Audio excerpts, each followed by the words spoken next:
ఇప్పుడు నేను చెప్పబోయే టాపిక్ బీకామ్ సెకండ్ ఇయర్ వాళ్ళకి ASO subject B Com final year వాళ్ళకి మేనేజ్మెంట్ అకౌంటింగ్ నుండి రేషియో అనాలిసిస్ అనేటువంటి చాప్టర్ చెప్తున్నాను. Gross profit ratio is equal to gross profit into 100/సేల్స్. ఇవి రేషియోస్ అంటే ఏంటి, అసలు ఎందుకు కడతారు, రేషియో వాళ్ళ ప్రయోజనాలు లోపాలు అనేది థియరీ క్వశ్చన్లో చెప్పుకోవచ్చండి. మనం లెక్కలు చెప్పేటప్పుడు ఇవన్నీ చెప్పుకున్నామంటే మనకి ఇదే సగం వరకు ఉంటుంది, సగం చూసి మానేస్తారు మీరు. Gross profit ratio is equal to gross profit into 100/సేల్స్ అనమాట. Net profit ratio is equal to net profit into 100/సేల్స్. సూత్రం ఇలాగే రాయాలండి మీరు. తర్వాత operating ratio cost of goods sold plus operating expenses into 100/సేల్స్. కాస్ట్ ఆఫ్ గూడ్స్ సోల్డ్ ఎలా వస్తుంది, సేల్స్ మైనస్ గ్రాస్ ప్రాఫిట్. ఇది operating ratio. Operating profit ratio is equal to 100 minus operating ratio. ఈ వచ్చినటువంటి ఆన్సర్ ఏదైతే ఉందో ఆపరేటింగ్ రేషియోని 100లోంచి తీసేసినా మనకు operating profit ratio వస్తుంది. లేదా నెట్ ప్రాఫిట్కి నాన్ ఆపరేటింగ్ ఎక్స్పెన్సెస్ యాడ్ చేసి నాన్ ఆపరేటింగ్ ఇన్కమ్స్ లెస్ చేయండి. లెస్ చేస్తే మనకి ఆపరేటింగ్ ప్రాఫిట్ వస్తుంది అనమాట. ఆపరేటింగ్ ప్రాఫిట్ రేషియో వస్తుంది ఇంటూ 100/సేల్స్ అనమాట. నాన్ ఆపరేటింగ్ ఎక్స్పెన్సెస్ అంటే ఏంటో మీకు తెలియాలి. నాన్ ఆపరేటింగ్ ఎక్స్పెన్సెస్ అంటే ఏంటంటే interest, loss on sale of assets, fire accident, ఇవి నాన్ ఆపరేటింగ్ ఇంట్రెస్ట్ డెబిట్ వైపున ఉన్న క్రెడిట్ వైపున ఉన్న నాన్ ఆపరేటింగ్ అనమాట, అవి తీసుకోకూడదు. Interest, loss on sale of assets, fire accident. అలాగే నాన్ ఆపరేటింగ్ ఇన్కమ్స్ ఏంటంటే interest, dividend, profit on sale of assets, ఇవి ఉంటే మనం నాన్ ఆపరేటింగ్ ఎక్స్పెన్సెస్ ఇవి తీసుకోమన్నమాట. తర్వాత కరెంట్ రేషియో అంటే current assets, current liabilities. Current assets అంటే cash in hand, cash at bank, debtors, bills receivable, stock, prepaid expenses, receivable incomes, bank. Current liabilities అంటే bank overdraft, creditors, bills payable, outstanding expenses, income advanced received. ఇవి current అసెట్స్లో అంటే ఏమొస్తాయి, current liabilities ఏమొస్తాయి. ఈ సూత్రాలన్నీ బాగా చదవాలి, ఈ ఫార్ములాస్ అన్నీ బాగా చదవాలి, మీరు బై హార్ట్ చేయాలన్నమాట. అలాగే quick quick assets by current liabilities. Quick ratio అన్నా, లిక్విడిటీ రేషియో అన్నా, యాసిడ్ టెస్ట్ రేషియో అన్నా ఒకటే అనమాట. Quick assets is equal to current assets minus stock minus prepaid expenses. Stock తప్ప మిగతా కరెంట్ అసెట్స్ అన్నీ కూడా మనకి క్విక్ అసెట్స్ అవుతాయి. కరెంట్ లయబిలిటీస్ అంటే మామూలు bank overdraft, creditors, bills payable, outstanding expenses, income advance received, ఇవన్నీ current liabilities అవుతాయి. క్విక్ అసెట్స్ అంటే current liabilities minus stock or prepaid expenses. ఈ రెండు, స్టాక్ అండ్ ప్రీపెయిడ్ ఎక్స్పెన్సెస్, ఈ రెండు తీసేస్తాం అనమాట. అబ్సల్యూట్ క్విక్ రేషియో అంటే absolute quick assets by current assets. Absolute quick assets అంటే cash in hand, cash at bank. Cash in hand and cash at bank marketable investments అనమాట, అది సాధారణంగా ఇవ్వడండి, రెండు తీసుకుంటాం. కరెంట్ అసెట్స్, కరెంట్ లయబిలిటీస్, ఇదేంటి current liabilities, current assets అని కొట్టాం, కరెంట్ లయబిలిటీస్. తర్వాత అబ్సల్యూట్ క్విక్ అసెట్స్ అంటే క్యాష్ ఇన్ హ్యాండ్ అండ్ తర్వాత డెట్ ఈక్విటీ రేషియో, అప్పు ఈక్విటీ నిష్పత్తి. Long term liabilities by share holders funds. Long term liabilities అంటే debentures, shareholder security loans, bank loans, ఇవన్నీ కూడా లాంగ్ టర్మ్ లయబిలిటీస్ అవుతాయి. Share holders funds, equity share capital, profit and loss account, reserve, preference share capital minus fixed assets. Fixed assets అంటే ఆస్తుల వైపున ఉన్నటువంటి assets సైడ్న ఉన్నటువంటి preliminary expenses, discount on issue of shares, discount on issue of debentures, profit and loss account. Assets side ఉన్నట్లయితే వాటిని మనం fixed assets అంటాం, తీసేస్తారు. తర్వాత proprietary ratio, net worth by total assets. Share holders funds, net worth means share holders funds అనమాట. Share holders funds అంటే equity share capital, profit and loss account, reserve, preference share capital minus fixed assets. ఇది net worth అన్న share holders funds అన్న ఒకటే. Total assets అంటే balance షీట్లో ఉన్నటువంటి total assets side total మనం ఇక్కడ వేస్తాం అనమాట. Stock turn over ratio, cost of goods sold by average stock. Cost of goods sold by average stock అనమాట. కాస్ట్ ఆఫ్ గూడ్స్ సోల్డ్ ఎలా వస్తుంది, సేల్స్ మైనస్ గ్రాస్ ప్రాఫిట్. పైన మనం కట్టాం చూడండి, ఇక్కడ సేల్స్ మైనస్ గ్రాస్ ప్రాఫిట్, ఇది కాస్ట్ ఆఫ్ గూడ్స్ సోల్డ్ అనమాట. కాస్ట్ ఆఫ్ గూడ్స్ సోల్డ్కి ఇది ఇక్కడ కూడా అదే అప్లై చేస్తాం. Cost of goods sold average stock అంటే opening stock plus closing stock by 2. Average stock అంటే opening stock plus closing stock by 2. Stock turn over ratio అంటే cost of goods sold by average stock అనమాట అండి. తర్వాత return on capital employed. Return on capital employed అంటే net profit into 100 by capital employed. Capital employed అంటే share holders funds. మళ్ళీ ఇక్కడ capital employed అంటే ఏంటనమాట అండి, షేర్ హోల్డర్స్ ఫండ్స్ అనమాట. Debtors turn over ratio credit sales by average debtors. Sales by average debtors. Credit sales తీసుకుంటారు, average debtors. Credit sales by average debtors తీసుకుంటారు అనమాట. Average debtors is equal to debtors plus bills receivable. వసూలు bill 2 వస్తువులు కలిపేసినట్లయితే మనకి average debtors వస్తారనమాట. తర్వాత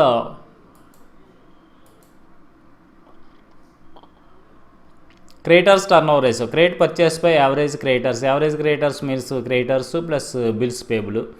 stock working capital ratio. Stock by working capital. Stock working capital ratio అంటే stock by working capital. Working capital means current assets minus current liabilities అనమాట అండి.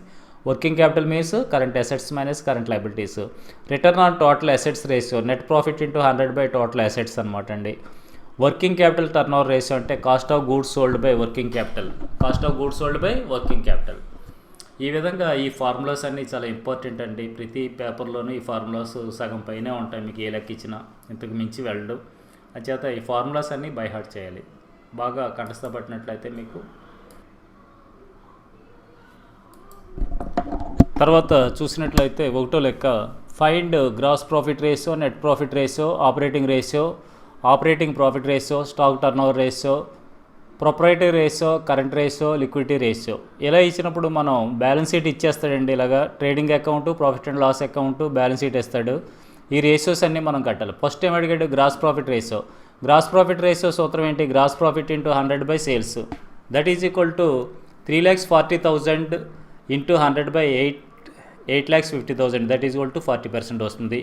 మీరు ఈ విధంగా సూత్రం వేసి చేయాలన్నమాట. Gross profit is equal to, gross profit ఏమో 3,40,000 into 100 by sales 8,50,000. That is equal to 40% వచ్చింది. అలాగే నెట్ ప్రాఫిట్ రేషియో అంటే నెట్ ప్రాఫిట్ ఎంతో చూడండి. నెట్ ప్రాఫిట్ ఎంత, 1,50,000, sales 8,50,000. 1,50,000 into 100 by 8,50,000 17.65. Net profit ratio ఎంత వచ్చింది, 17.65. అంతేకాదు సూత్రాలు రావాలి మీకు. సూత్రాలు వస్తే సూత్రాలను బట్టి ఇవన్నీ ఇందులో ఏమున్నాయన్నది ఇందులో ఉంటాయి. ఆస్తులు బట్టి వర్తక లాభనష్ట ఖాతాలు అంటే trading and profit and loss account balance షీట్లో మనకి ఈ ఆల్ ఐటమ్స్ ఇచ్చేస్తాడు. అవి ఇచ్చినవి మనం తీసుకుని మనం సూత్రాలు కట్టాలన్నమాట. Operating ratio, cost of goods sold plus operating expenses into 100 by sales. Cost of goods sold ఎలా వస్తుంది, sales minus gross profit. Sales ఎంత ఇక్కడ 8,50,000, గ్రాస్ ప్రాఫిట్ 3,40,000. 8,50,000లోంచి 3,40,000 తీసేసినట్లయితే 5,10,000 వచ్చింది. ఆపరేటింగ్ రేషియో అంటే 5,10,000 ప్లస్ ఆపరేటింగ్ ఎక్స్పెన్సెస్ ఏమున్నాయి చూద్దాం. Selling expenses, office expenses. Non operating expenses అన్నాడు, loss on sale of asset అన్నాడు. ఇవి non operating expenses. Interest, profit on sale of shares non operating incomes అనమాట. Non operating expenses ఏంటి, non operating incomes ఏంటి అన్నది మీకు తెలియాలి. తెలిస్తే మీ రిమైనింగ్ అంతా కూడా operating expenses. Selling expenses, operating expenses, office expenses, operating expenses 1,80,000. 1,80,000 కాబట్టి మనం ఏం చేస్తామంటే 5,10,000 ప్లస్ 1,80,000 ఇంటూ 100 బై 8,50,000. 5,10,000 ప్లస్ 1,80,000 ఎంత అయింది, 6,90,000 into 100 by 8,50,000. That is equal to 81.18 వచ్చింది. Operating profit ratio 100 minus operating ratio. 100 minus 81.18 తీసినట్లయితే 18.82 వస్తుంది. Or net profit plus non operating expenses minus non operating incomes into 100 by sales అనమాట అండి. అంటే non operating expenses అంటే ఏంటి, నాన్ ఆపరేటింగ్ ఇన్కమ్స్ అంటే ఏంటి మీరు చదువుకున్నారు. ఇక్కడ నాన్ ఆపరేటింగ్ ఎక్స్పెన్సెస్ ఏమున్నాయి, నాన్ ఆపరేటింగ్ ఎక్స్పెన్సెస్ అని వాడే ఇచ్చాడు. 15,000, loss on sale of asset 4,000, interest 3,000. Interest ఇటువైపున ఉన్న నాన్ ఆపరేటింగ్ అనమాట. Profit on sale of shares. Non operating income ఏమో 9,000, నాన్ ఆపరేటింగ్ ఎక్స్పెన్సెస్ 19,000 యాడ్ చేసేయండి. Net profit plus 19,000 minus 9,000 into 100 by 8,50,000. That is equal to 16 lakhs into 1,60,000 into 100 by 8,50,000. That is equal to 18.82 అనమాట. ఇక్కడ 100లోంచి తీసేస్తే ఎంత వచ్చిందో ఇక్కడ కట్టినా మనకు అంతే రావాలి. ఒకవేళ తేడా వేస్తే ఈ ఆపరేటింగ్ ఎక్స్పెన్సెస్ కలిపేయడం కానీ తీసేయడం కానీ, కలపడానికి తీయడం కానీ, లేదా ఇన్కమ్స్ ఏమో యాడ్ చేయడం కానీ చేసి ఉండాలి. ఎక్కడో తప్పు చేసి ఉంటారు, లేకపోతే తీసివేది ఏదైనా తప్పు రాసి ఉండొచ్చు. అంచేత ఇక్కడ ఈ 100 మైనస్ ఆపరేటింగ్ రేషియో వేసుకున్న తర్వాత ఇచ్చేయండి, అదే రావాలన్నమాట. తప్పు చేస్తే మనకి తప్పు చేయడానికి అవకాశం ఉండకుండా ఉంటుంది. స్టాక్ టర్నోవర్ రేషియో అంటే cost of goods sold by average stock. Cost of goods sold అంటే మనకి sales minus cost of goods sold అంటే సేల్స్ మైనస్ గ్రాస్ ప్రాఫిట్. 5,10,000 వచ్చింది. యావరేజ్ స్టాక్ అంటే యావరేజ్ స్టాక్ ఇక్కడ ఎంత ఇచ్చాడు? Opening stock 99,500, 1,49,000. 99,500 plus 1,49,000 by 2, that is equal to 2,48,500 by 2, that is equal to 1,24,250. ఇప్పుడు cost of goods sold by average stock ఎంత అనమాట? 1,24,250 వచ్చింది. అంచేత మనం 5,10,000 by 1,24,250, that is equal to 4.1 వచ్చిందనమాట. 4.1 స్టాక్ టర్న్ ఓవర్ రేషియో. తర్వాత ప్రొపరేటరీ రేషియో అంటే net worth by total assets. Net worth అంటే ఇక్కడ మనకి బ్యాలెన్స్ షీట్ చూసినట్లయితే share capital, reserve, profit and loss ఈ మూడు తీసుకుంటారు. 2,90,000, 60,000, 3,50,000 అనమాట. ఈ మూడు కలిపితే ఎంత? ఈ మూడు టోటల్ చేస్తే 3,50,000. టోటల్ అసెట్స్ అంటే అన్ని అసెట్స్ తీసుకుంటాం 4,80,000. ప్రొపరేటరీ రేషియో అంటే మనకి 3,50,000, టోటల్ అసెట్స్ 4,80,000. నెట్వర్త్ అంటే share holders funds by total assets 3,50,000 by 4,80,000, that is equal to 0.72 అనమాట. కరెంట్ రేషియో అంటే current assets by current liabilities. Current assets ఏమున్నాయో మనం బ్యాలెన్స్ షీట్ చూద్దాం. స్టాకు, క్యాసెట్ బ్యాంకు, డెటార్స్ ఈ మూడు కరెంట్ అసెట్స్ అనమాట. 1,49,000 ఈ మూడు టోటల్ చేసినట్లయితే 2,50,000 వస్తుంది. 2,50,000 కరెంట్ లైబిలిటీస్ విడిగా ఇచ్చాడు 1,30,000. 2,50,000 by 1,30,000, that is equal to 1.92. తర్వాత quick ratio, liquidity ratio. Quick రేషియోనో లిక్విడిటీ రేషియోనో ఒకటే. Quick assets by current liabilities. Quick assets అంటే ఇక్కడ స్టాక్ తీసేస్తాం. స్టాక్ 2,50,000లోంచి స్టాక్ 1,45,000. ఇక్కడ బ్యాలెన్స్ షీట్లో తెలుస్తుంది. స్టాక్ ఎంత అంటే 1,40,000. 250లోంచి 1,49,000 తీసేస్తే 1,01,000. లిక్విడ్ అసెట్స్ ఎంత? 1,01,000. Quick assets 1,01,000 by current liabilities ఎప్పుడు కూడా 1,30,000. ఇక్కడ 1,30,000, ఇక్కడ 1,30,000. 1,01,000 by 1,30,000, that is equal to 0.78 మనం వేస్తాం అనమాట అండి. ఈ విధంగా మనం ఈ రేషియోలు కట్టాలన్నమాట. సూత్రాలు రావాలి ఫ్రెండ్స్. మీకు సూత్రాలు వచ్చినట్లే సూత్రాలు ముందు రాసుకుని అవన్నీ చదివిన తర్వాతే ఫస్ట్ లెక్క చేయండి.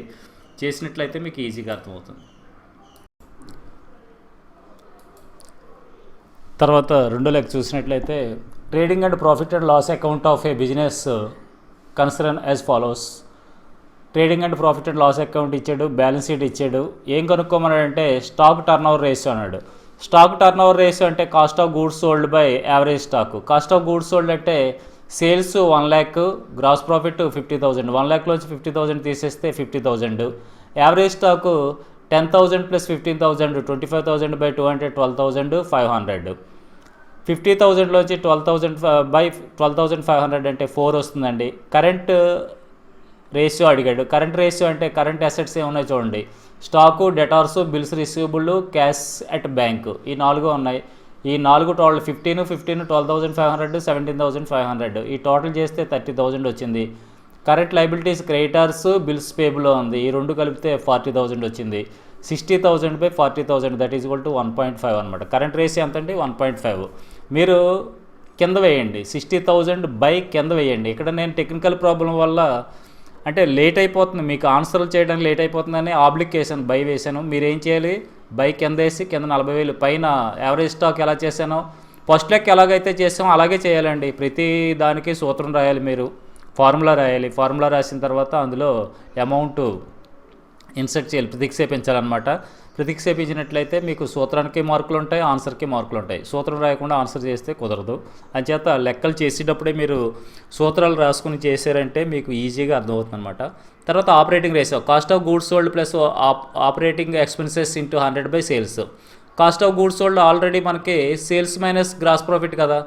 1,00,000 మైనస్ 50,000 అంటే ఎంత వచ్చింది? 50,000 వచ్చింది. ఆపరేటింగ్ ఎక్స్పెన్సెస్ రెండే ఉన్నాయి, 18,000, 12,000, 30,000. 50,000 ప్లస్ 30,000 ఇంటూ 100 బై 1,00,000 బై కింద 1,00,000 కింద వేయాలి, by 1,00,000 that is equal to 80% వచ్చింది. క్విక్ రేషియో అంటే క్విక్ అసెట్స్ అంటే ఇక్కడ స్టాక్ తప్ప మిగతావన్నీ. స్టాక్ కలిపితే మనకి ఎంత అండి ఇక్కడ 30,000, 40,000, సారీ 60,000, 15, 30, 12, 17, 12,500, 17,000, 30, 60,000. 16లో వచ్చి 15 తీసేయండి, తీసేస్తే 45,000. 45,000 బై 40,000. క్విక్ రేషియో అంతా 45,000 by 40,000 that is equal to 1.125 వస్తుంది. తర్వాత ప్రొపరైటరీ రేషియో అంటే net worth by total assets. Net worth అంటే capital, profit and loss account రెండే ఉన్నాయి, 1,20,000. టోటల్ అసెట్స్ చూసినట్లయితే మనకి 1,60,000. 1,20,000 by 1,60,000 that is equal to 0.75 అనమాట అండి. ఈ విధంగా మనం చేస్తాం అనమాట. 3 లెక్క చూసినట్లయితే from the following balance sheet of Malyadri limited for the end of the year 31/12/2017 given below find ratios. Gross profit ratio అన్నాడు, నెట్ ప్రాఫిట్ రేషియో అన్నాడు, C operating ratio, operating profit ratio అన్నాడు. ఇలా ఇచ్చినప్పుడు మనం గ్రాస్ ప్రాఫిట్ రేషియో అంటే sales into 100 by gross profit into 100 by sales అనమాట. Gross profit 2,01,000 into 100 by sales by 5,60,000 కింద వేయండి, మీరు కింద వేయాలి, ఇలా వేయకండి. 2,01,000 into 100 by 5,60,000 that is equal to 35.89 వచ్చిందండి. ఇది గ్రాస్ ప్రాఫిట్ రేషియో 35.89 వచ్చింది. Net profit ratio, net profit ఎంత మనకి 80,000 into 100 by 5,60,000 that is equal to 14.28 వచ్చింది. ఇది కూడా మీరు కట్టగలరు. ఆపరేటింగ్ రేషియో తర్వాత ఏం అడిగాడు, గ్రాస్ ప్రాఫిట్ రేషియో కట్టు, net profit ratio, C operating ratio. Operating ratio is equal to cost of goods sold plus operating expenses into 100 by sales. Cost of goods sold ఎంత 5,60,000, 2,01,000 అంటే 3,59,000. 3,59,000కి ఆపరేటింగ్ ఎక్స్పెన్సెస్ ఇక్కడ office expenses, selling expenses రెండు ఉన్నాయి, 1,09,000. 1,09,000 plus 3,59,000 that is equal to 4,68,000. 3,59,000 plus 1,09,000 into 100 by 5,60,000. 3,59,000 plus 1,09,000 that is equal to 4,68,000 into 100 by 5,60,000 that is equal to 83.57% వచ్చింది. Operating profit ratio మనకి net ప్రాఫిట్కి ఏం చేయాలంటే ఎక్స్పెన్సెస్ యాడ్ చేయాలి. Selling expenses non operating expense 30,000 add చేయాలి. Profit on sale of interest on dividends 18,000 తీసేయాలి. 30,000 add చేయాలి, 18,000 తీసేయాలి. తీసేసినట్లయితే మనకి ఆపరేటింగ్ ప్రాఫిట్ వస్తుంది. Operating profit ratio is equal to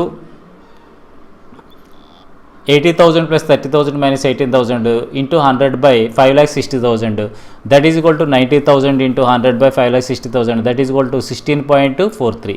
16.43 అంటే మనకి ఇక్కడ 83.57 మైనస్ 100 మైనస్ 83.57 అంటే 16.43 వస్తుంది. అంటే మనం చేసిన ఆన్సర్ కరెక్ట్ అనమాట అండి. ఆపరేటింగ్ ప్రాఫిట్ రేషియో అలాగా 100 మైనస్ ఆపరేటింగ్ రేషియో 100 మైనస్ 83.57 కొట్టి చూడండి, ఇది సరిపోతుంది. అంచేత మనం చేసింది కరెక్ట్ అనమాట అండి.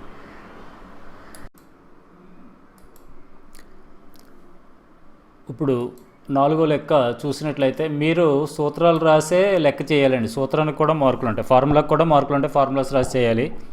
From the following final account Anivarthi limited find the following ratio. Stock turn over ratio, current ratio, gross profit ratio, net profit ratio, operating ratio, liquidity ratio, proprietary ratio.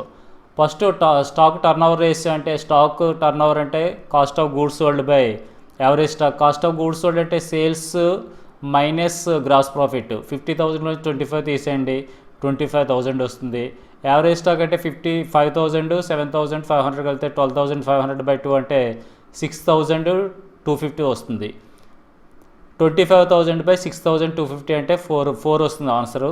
ఈ విధంగా చేయాలి. ఈ బై అనేది కింద వేయండి మీరు. ఈ బై ఇక్కడ వేస్తున్నాను చూసారా నేను, అది కింద వేయాలి మీరు. Cost of goods sold by average stock అంటే మీరు కింద వేయాలి, గీత కెట్టి వేయండి. Sales minus 50,000 minus 25,000 that is equal to 25,000. Average stock is equal to opening stock plus closing stock by 2 కింద వేయాలి. 5,000 plus 7,500 by 2 that 12,500 by 2 that 6,250. 25,000 by 6,250 that is equal to 4 అనమాట అండి. తర్వాత ఏం అడిగాడు, కరెంట్ రేషియో అంటే కరెంట్ అసెట్స్ అంటే stock, debtors, bills receivable, cash at bank. 15,000, 15,000, 30,000 ఇది ఒక 20,000. అంటే ఇది ఒకటో లెక్కలో సగం అనుకుంటానండి, ఒకటో లెక్క సగం. 30,000 by 20,000 that is equal to 1.5. Current assets by current liabilities అని సూత్రం రాస్తారు. రాసిన తర్వాత ఆ ఆస్తులు ఏం తీసుకున్నారో అక్కడ వివరించి 30,000 by 20,000 that is equal to 1.5 వస్తుంది. గ్రాస్ ప్రాఫిట్ ఎంత, 25,000. గ్రాస్ ప్రాఫిట్ ఎంత అండి, 25,000 by 50,000 into 100. 25,000 by 50,000 into 100. 25,000 into 100 by 50,000 50% వస్తుంది. అలాగే నెట్ ప్రాఫిట్ ఎంత ఇక్కడ, 10,000. 10,000 ఇంటూ 100 బై 50,000. 10,000 ఇంటూ 100 బై 50,000 అంటే 20% వస్తుంది. Operating ratio cost of goods sold plus operating expenses into 10 by sales అనమాట. కాస్ట్ ఆఫ్ గూడ్స్ సోల్డ్ ఎంత వచ్చింది మనకి ఇక్కడ, 25,000 వచ్చింది. ఆపరేటింగ్ ఎక్స్పెన్సెస్ అంటే ఏమున్నాయి చూద్దాం. Operating expenses 7,500, selling expenses 6,000. Interest రాదు అంటే 13,500. 25,000 plus 13,500 into 100 by 50,000 that is equal to 38,500 into 100 by 50,000 that is equal to 0.77 వచ్చింది. లిక్విడిటీ రేషియో అంటే స్టాక్ తప్ప మిగతావన్నీ ఇవన్నీ కలిపితే మనకి 30,000 మైనస్ 7,500 అంటే 22,500 బై 20,000. 22,500 బై 20,000 దట్ ఈజ్ 1.125 వచ్చింది. ప్రొపరేటరీ రేషియో అంటే share holders funds by total assets. Share holders funds ఎంత ఇక్కడ, capital 50,000, profit and loss 10,000, 60,000, total assets 80,000. 60,000 by 80,000 that is equal to 1.5. ఈ విధంగా మనం చేస్తాం అనమాట. తర్వాత లెక్క చూసినట్లయితే from the following trading and profit and loss account and balance sheet of Keshav limited given below find liquidity ratio, current ratio, gross profit ratio, stock turnover ratio, debtors turnover ratio అన్నాడు. ఇక్కడ మనకి ఫస్ట్ లిక్విడిటీ రేషియో అంటే liquidity అంటే stock, డెటార్సు, cash ఇవన్నీ కలిపితే 12 lakhs వచ్చాయి. Liquidity ratio అంటే డెటార్సు, cash తీసుకోవాలి, స్టాక్ తీసుకోకూడదు. 12 lakhs. కరెంట్ లైబిలిటీస్ 6 lakhs, 1,40,000 అంటే 7,40,000. 12 lakhs by 7,40,000. 12 lakhs by 7,40,000 that is equal to 1.62 వచ్చింది. కరెంట్ రేషియో అంటే కరెంట్ అసెట్స్ అంటే స్టాకు, డెటార్సు, క్యాష్ 3 తీసుకుంటారు. 18 lakhs వస్తుంది. ఇది 18,20,000 బై 7,40,000 కరెంట్ లైబిలిటీస్ మామూలే 2.46 వచ్చింది. గ్రాస్ ప్రాఫిట్ అంటే ఎంత ఇక్కడ 6 lakhs, sales 30 lakhs. 6 lakhs into 30 lakhs, 6 lakhs into 100 by 30 lakhs that is equal to 20% వస్తుందండి. స్టాక్ టర్నోవర్ రేషియో అంటే cost of goods sold by average stock. Cost of goods sold ఎలా వస్తుంది, 30 lakhs minus 6 lakhs అంటే gross profit 6 lakhs, sales 30 lakhs కదా. 30 lakhsలో వచ్చి 6 lakhs తీసేస్తే 24 lakhs వస్తుంది cost of goods sold. Average stock opening stock plus closing stock by opening stock ఏమో 5,80,000, 6,20,000. Opening 5,80,000, 6,20,000. 12 lakhs by 2 అంటే 6 lakhs వచ్చింది. 24 lakhs by 6 lakhs that is equal to 4 వచ్చింది అనమాట అండి. తర్వాత డెటార్స్ టర్నోవర్ రేషియో అంటే సేల్స్ బై డెటార్స్. సేల్స్ ఎంత 30 lakhs by debtors ఎంత ఇక్కడ 3,20,000. 30 lakhs by 3,20,000 that is equal to 9.375 వచ్చింది. ఈ విధంగా మీరు ప్రాక్టీస్ చేయండి. 5 లెక్కలు ప్రాక్టీస్ చేయండి. ఫార్ములాస్ చదవాలండి. ఫార్ములాస్ చదివితేనే మీరు లెక్క చేయగలరు, లేకపోతే లెక్క చేయలేరు అనమాట. ఫార్ములాస్ చదివితేనే లెక్క చేయగలరు, లేకపోతే లెక్క చేయలేరు. Thank you very much for watching my videos. Please subscribe చేయండి, లైక్ చేయండి. మీ జూనియర్స్ కానీ ఫ్రెండ్స్ కానీ ఎవరికైనా ఉంటే నా ఛానల్ని షేర్ చేయండి, వీడియోస్ షేర్ చేయండి. Thank you very much for all. Formula చదివితేనే లెక్క చేయగలరు, లేకపోతే లెక్క చేయలేరు. Thank you very much for watching my videos. Please subscribe చేయండి, లైక్ చేయండి. మీ జూనియర్స్ కానీ ఫ్రెండ్స్ కానీ ఎవరికైనా ఉంటే నా ఛానల్ని షేర్ చేయండి, వీడియోస్ షేర్ చేయండి. Thank you very much for all.